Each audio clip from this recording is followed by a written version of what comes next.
দেখো যেটা 10 মিনিট ধরে কষাতে আদা আলু ভাজা করে নিয়েছি, আদা পেঁয়াজ রসুন টমেটো দিয়েছি, কাঁচা লঙ্কা গোটা দিয়েছি, তেজপাতা দিয়েছি, দিয়ে গোটা গরম মশলা দিয়ে ভাড়া বসিয়ে দিয়েছি। তেল কিন্তু বেরিয়ে এসেছে। তো এবার মানে একটু ভাপ দিয়ে নেওয়া সয়াবিনগুলো, ছোট্ট সয়াবিনের দানা নিয়েছি আমি। একটু বড় সয়াবিন হলে পরে না ডিমটাকে সেটা মানাবে না। আমি যেহেতু ঝোলের মধ্যে ডিমটাকে ফোটাবো, কাঁচা ডিমটা ঝোলে ফোটাবো, ছোটো সয়াবিনটা এর সাথে ভালো হবে। আর যারা ছোটো সয়াবিন পছন্দ করে না তারা কিন্তু বড় সয়াবিন নিতেই পারে, সেক্ষেত্রে কোনো অসুবিধা নেই। কারণ এর মধ্যে নুন হলুদ সব মশলা দিয়ে দিচ্ছি। এবার এটাকে এখন কিন্তু ভালো করে কষাবো, এটাকে কিছু পর নাড়াবো আর কষাবো এটাকে আমি। তো চলো দেখো, এটা কিন্তু কষানো হয়ে গেছে, কিন্তু সুন্দর করে কষানো হয়ে গেছে। এবার এটার মধ্যে জল দিয়ে দেবো, পরিমাণ মতন জল দেবো। যারা ঝোল খেতে চাও জল কিন্তু দিতেই হবে, কারণ যেহেতু ডিমটা কাঁচা এর মধ্যে দেবে। ডিমটা যদি গোটা থাকবে, একটু জল না হলে ঝোলের মধ্যে কিন্তু ডিমটা কিন্তু ফুটবে না। তো একটু ঝোলটা ফুটে উঠলে এর মধ্যে এবার ডিমটা দিয়ে দেবো। ঝোল কিন্তু ফুটতে শুরু করে দিয়েছে, দেখো ঝোল ফুটতে শুরু হয়েছে। আর একটু ফুটবে, আলুটা একটু সেদ্ধ হবে। আলুটা সেদ্ধ না হলে পরে ডিমটা দেওয়া যাবে না, কারণ আর ঝোলটা কিন্তু লাল হয়নি, কারণ এটার মধ্যে কিন্তু লঙ্কার গুঁড়ো দিয়ে নিয়েছি, যার জন্য ঝোলটা লাল হবে না। জাস্ট একটু টমেটো দিয়েছি, বাচ্চা খাবে বলে। তোমরা যারা লাল করতেছো তারা কিন্তু কাশ্মীরি লঙ্কার গুঁড়ো দিতে পারো। আমার কাছে একটু কাশ্মীরি লঙ্কার গুঁড়ো নেই, তার জন্য আমি কাশ্মীরি লঙ্কার গুঁড়ো দিতে পারিনি। তো যাই হোক, আলুটা সেদ্ধ হয়নি এখনও, আলুটা সেদ্ধ হোক, তারপর আমি ডিমটার মধ্যে দেবো। কারণ জাস্ট আলুটা একটু সেদ্ধ হলে পরে ডিমটা দেবো, তাতে কী হবে, ডিমটা ভাঙবে না আলুটা দেখানোর জন্য। তো চলো আর 5-7 মিনিট রেখে ডিমটা দিয়ে দেবো। দেখি এবার কতটা হয়েছে।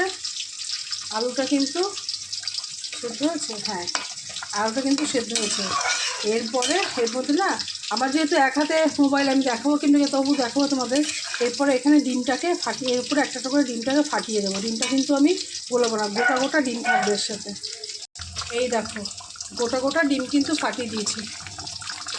এই ডিমগুলো এখন ভরবো না, এটাকে এবার ঢেকে দিয়ে দেবো। ঢাকা দিয়ে এরপরে 4খানা ডিম দিয়েছি, 1 2 ওই একটা 3টে, ওই একটা 4টে।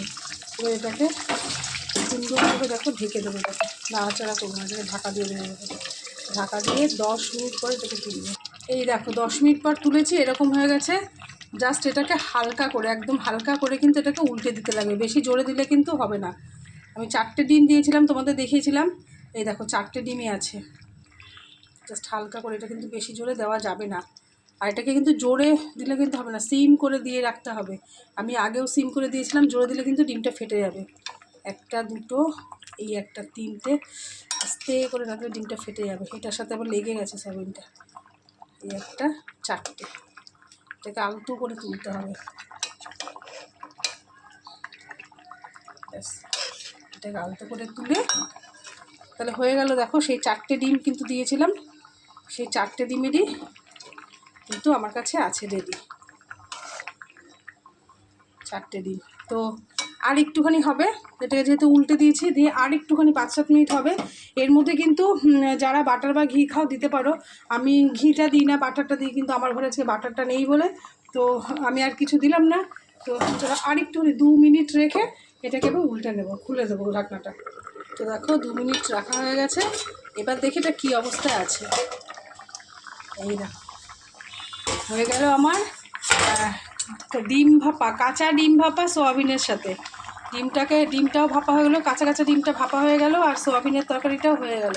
তো বাচ্চারা যারা দেখবে খেতে ভালো লাগবে। সব ডিমেরও একটা ফ্লেভার আছে, একটা সোয়াবিনেরও ফ্লেভার আছে। তো কেমন লাগলো আমার এই রান্নাটা তোমরা? আমি করেছিলাম এর আগেও আলু চচ্চড়ি যখন আমরা খেতে, এটা না তোমরা যে কোনো আলুর তরকারি মনে করো আলুর দম করলাম, বা আলুর দমের থেকে বেশি আলু চচ্চড়িটা বেশি ভালো লাগবে। সকালবেলা ঝটপট করে রুটি খাবো, তার সাথে ডিমটাও সেদ্ধ দরকার। তো ডিমটা সেদ্ধ খেতে অনেকেই পছন্দ করে না, বাচ্চারা বা ছোটোরা। তো সেই ক্ষেত্রে কিন্তু এরকম কিন্তু ডিম ভাপা করে কিন্তু ডিমটার মধ্যে দেখো, ডিমটার মধ্যে একটু নুন মশলাও ঢুকলো, আর একটা সুন্দর একটা ফ্লেভার আসলো। ডিম সেদ্ধ তো আমরা এমনি খেয়ে থাকি, তো এরকম একটা ভাপা ডিম হলে ক্ষতি কী? তো চলো, আমার এই রান্নার ভিডিওটা যদি ভালো লেগে থাকে অবশ্যই কিন্তু এটা লাইক করতে কিন্তু ভুলবে না। কেমন লাগলো আমার এই ভিডিওটি অবশ্যই জানিও। আরও হ্যাঁ, কে কোথা থেকে আমার এই ভিডিওটা দেখছো অবশ্যই কিন্তু জানিও। তো এখনের মতন টাটা, চলো।